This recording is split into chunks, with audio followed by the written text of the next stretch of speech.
ലോക്സഭയിൽ പ്രധാനമന്ത്രി നരേന്ദ്രമോദിയെ നിർത്തിപ്പൊരിച്ച് പ്രതിപക്ഷ നേതാവ് രാഹുൽ ഗാന്ധി.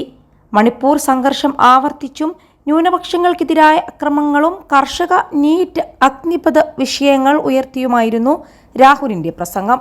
പ്രസംഗത്തിൽ സഭ പ്രക്ഷുബ്ധമായി. പ്രധാനമന്ത്രി നരേന്ദ്രമോദിയും ആഭ്യന്തരമന്ത്രി അമിത് ഷായും പ്രതിരോധ മന്ത്രി രാജ്നാഥ് സിംഗും ഉൾപ്പെടെയുള്ള ഭരണപക്ഷ നേതാക്കൾ നിരന്തരം ഇടപെട്ട് പ്രസംഗം തടസ്സപ്പെടുത്താൻ ശ്രമിച്ചു. രാഹുലിന്റെ പ്രസംഗം പുരോഗമിക്കുന്നതിനിടെ മൈക്ക് ഓഫ് ചെയ്ത സാഹചര്യവുമുണ്ടായി. ഭരണഘടനയെ സംരക്ഷിക്കേണ്ടവർ അതിനെ തകർക്കുകയാണെന്ന ആരോപണവുമായിരുന്നു രാഹുൽ തുടങ്ങിയത്.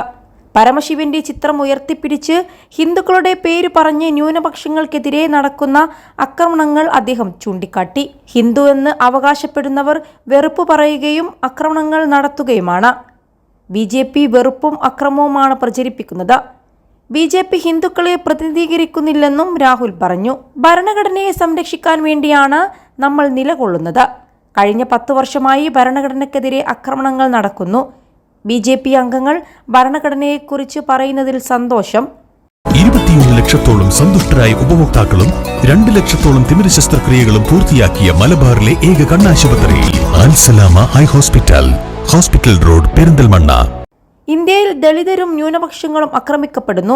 മുസ്ലിങ്ങളും സിഖുകാരും ക്രിസ്ത്യാനികളുമെല്ലാം ആക്രമണത്തിനിരയാകുന്നു. ഇന്ത്യ എന്ന ആശയത്തെ ആക്രമിക്കുന്നു. ഭരണഘടനയ്ക്കെതിരായ ആക്രമണത്തെ ജനങ്ങൾ എതിർത്തുവെന്നും രാഹുൽ ഗാന്ധി പറഞ്ഞു. അയോധ്യയിൽ മത്സരിക്കാൻ മോദി നീക്കം നടത്തിയിരുന്നുവെന്ന ആരോപണവും രാഹുൽ ഉയർത്തി.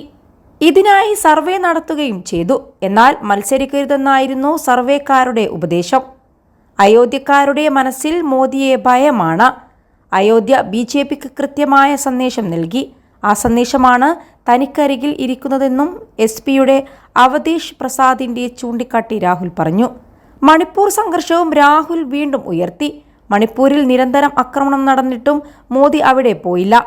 BJP മണിപ്പൂരിലെ ആഭ്യന്തര യുദ്ധത്തിലേക്കും തള്ളിയിട്ടു. മോദിക്കും അമിത് ഷാക്കും മണിപ്പൂർ ഇന്ത്യയുടെ ഭാഗമല്ല, സംസ്ഥാനം പോലുമല്ലെന്നും രാഹുൽ കുറ്റപ്പെടുത്തി. അഗ്നിവീറുകളെ ഉപയോഗിച്ച ശേഷം വലിച്ചെറിയുകയാണ്. അഗ്നിവീർ സേനയുടെ പദ്ധതിയല്ല, പ്രധാനമന്ത്രിയുടെ പദ്ധതിയാണ്. പദ്ധതിയുടെ പേരിൽ സൈന്യത്തിൽ ഭിന്നിപ്പുണ്ടാക്കി. നീറ്റിൽ വലിയ അഴിമതി നടക്കുന്നു. സമ്പന്നരുടെ മക്കൾക്ക് മാത്രം പഠിക്കാൻ പറ്റുന്ന അവസ്ഥയായി മാറി. പ്രൊഫഷണൽ പരീക്ഷയായ നീറ്റിനെ വാണിജ്യ പരീക്ഷയാക്കി. യോഗ്യതയുടെ അടിസ്ഥാനത്തിലല്ല പരീക്ഷകൾ നടത്തുന്നത്. വിദ്യാർത്ഥികൾക്ക് പരീക്ഷയോടുള്ള വിശ്വാസവും നഷ്ടപ്പെട്ടു. കഴിഞ്ഞ 7 വർഷത്തിനുള്ളിൽ 70 പരീക്ഷകളുടെ ചോദ്യം ചോർന്നിട്ടുണ്ട്. 700 കർഷകർ രക്തസാക്ഷികളായി മാറി. താങ്ങുവില കർഷകർക്ക് മോദി സർക്കാർ നൽകുന്നില്ല. പ്രതിഷേധിച്ച കർഷകരെ തീവ്രവാദികളായി. ദൈവവുമായി നേരിട്ട് ബന്ധമുണ്ടെന്ന് പറഞ്ഞത് മോദിയാണ്. ദൈവം നേരത്തെ സന്ദേശം നൽകിയപ്പോൾ മോദി നോട്ടു നിരോധനം നടപ്പാക്കിയെന്നും രാഹുൽ പരിഹസിച്ചു.